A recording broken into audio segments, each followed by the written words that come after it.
I got my bachelor's degree at Chico State. I got my master's degree at Chico State. I taught at this university for 7 years. I've lived in this town for 23 years. These literal paths that we walked on to get here have been the paths that have shaped me for half of my life. So I'm not here tonight as a keynote speaker that flew in from anywhere to share a message with you.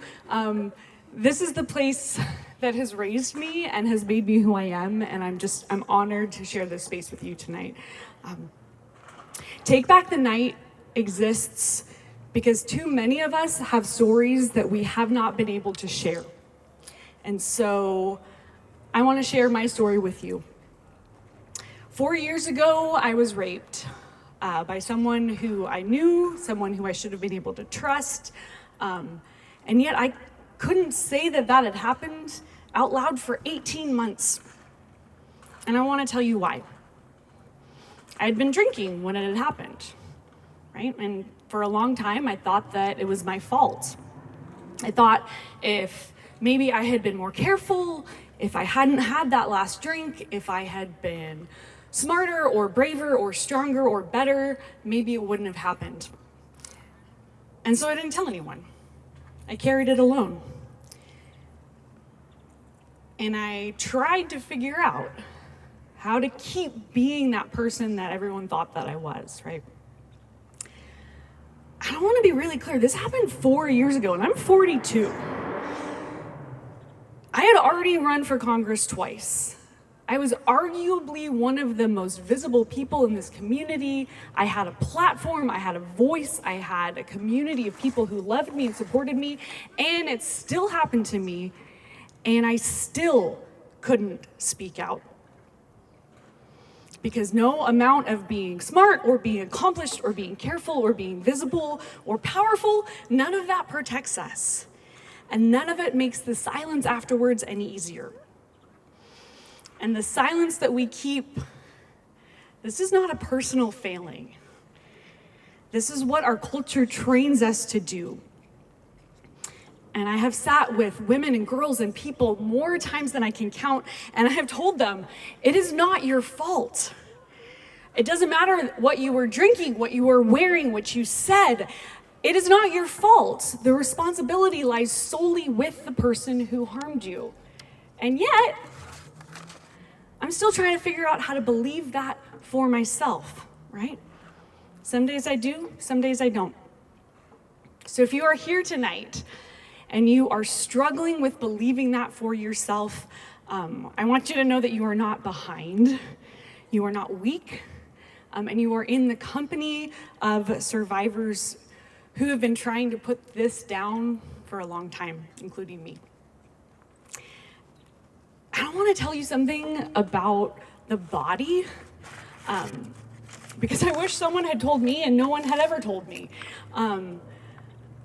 Trauma is stored in our body. It's not just a memory, it's not just a feeling. Trauma lives in our nervous system. It's something that our muscles hold. It's something that shows up for years and years. And I know this because 4.5 years later, I still have chronic pain as a result of my experience that affects me every day. And I've built a public life while carrying this pain, right? I'm running for Congress while carrying this pain. And I want to be really clear with you that I think that the wellness language that we spoon feed young people about bubble baths and journaling and self-care is nowhere near enough of what actual real recovery requires. And I want you to hear from me that recovery is medical. Recovery is psychological. Recovery is physical therapy and trauma therapy. Recovery is time and money and patience with your body as you learn to be safe again. You should not have to be brave and have resources and money and time to heal, but in this country right now, you need all of those things to be able to heal. Last week, I was at a campaign event with an older woman I gave my speech, my little standard dog and pony show, and she came up to me afterwards and we were chatting, and the conversation turned to violence against women. And I don't usually disclose, I don't usually lead with my story, but it came up in this conversation with her. She was in her 70s, and she shared with me, without really sharing, that the same thing had happened to her. Right? She didn't really need to use the words because I saw it in her eyes. And it wasn't pain that I saw, but it was recognition. And I've been thinking about it ever since, because it was this moment in time, this brief, fluttering moment where two strangers, nearly a quarter of a century apart in age, were in the exact same moment together. And she had been carrying her story for 50 years, maybe more, without a safe place to put it down. And for a moment, just for a second, in that recognition in that moment with me, her load became a little bit lighter. And she said something that I will remember for the rest of my life. She said, "Audrey, if you share your story, I will volunteer for you every day."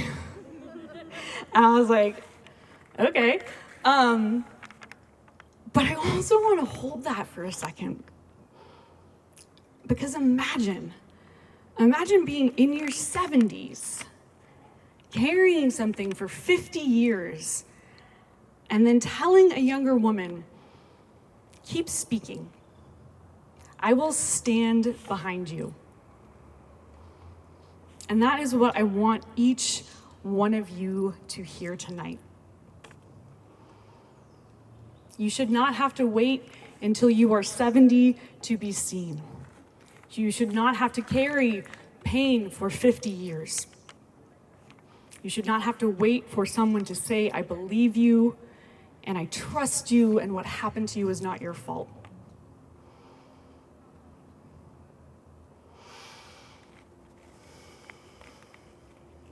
And the reason that we have to hold this pain is not because the women who have come before us weren't brave enough. They have been incredibly brave and incredibly strong.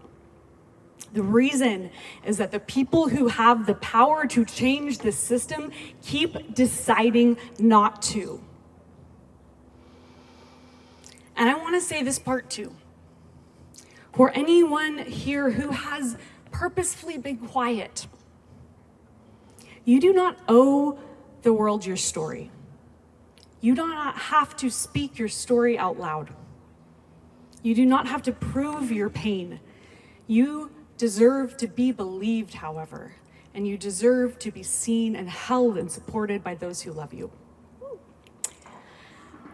I want to talk about accountability for a minute, because it's something that we say a lot, but I don't think it's really something that we always really know how to wrap our minds around.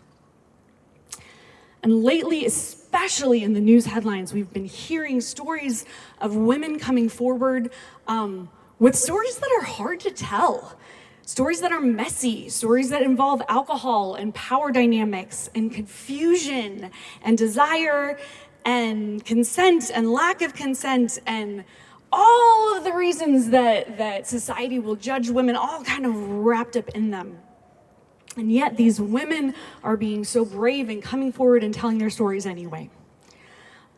Because these women know somehow that even when they open their mouth, their story will be picked apart, they will be put on trial, and yet they are brave enough to open their mouths and speak the truth anyway.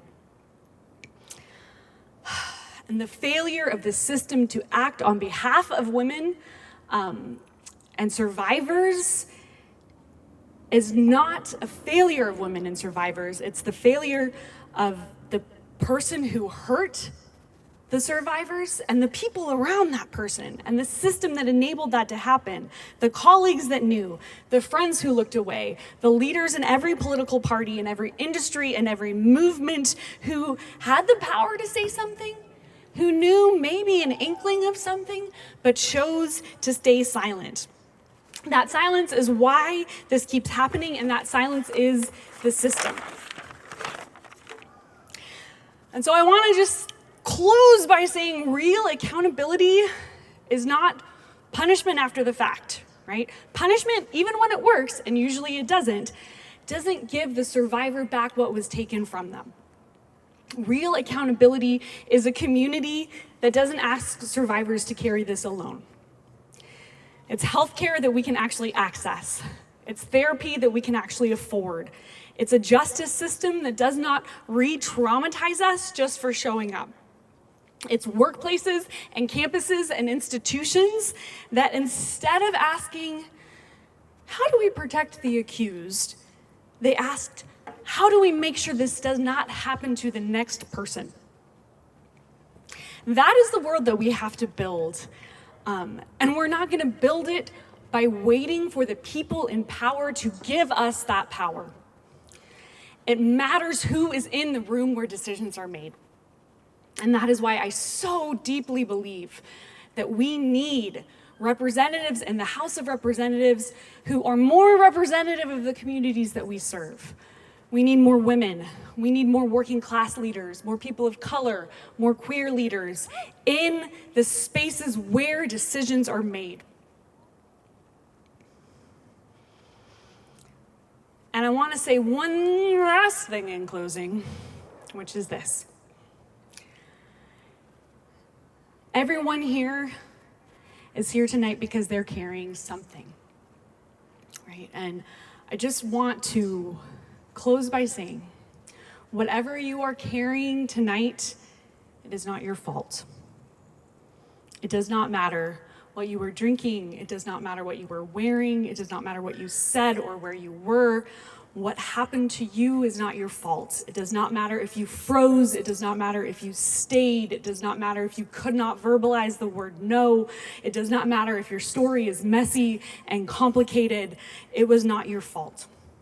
It does not matter if your story is still buried deep in a place that you cannot even reach yet. It is not your fault. I am working on believing that for myself, and I hope that you can hold me in that fight the way that I will hold you as you continue to learn to believe that about your own experiences. And so we will work together. And when we cannot hold that belief for ourselves, we will hold each other. Students and staff and faculty and community members and support organizations, we will hold each other in community, in belief, in knowing that we are not alone. We are in this together, and we are not going to wait 50 years to be seen and to heal. Thank you for letting me be here with you tonight. Thank you for letting me share my story with you. Let's take care of ourselves tonight, and onwards we go. Thank you.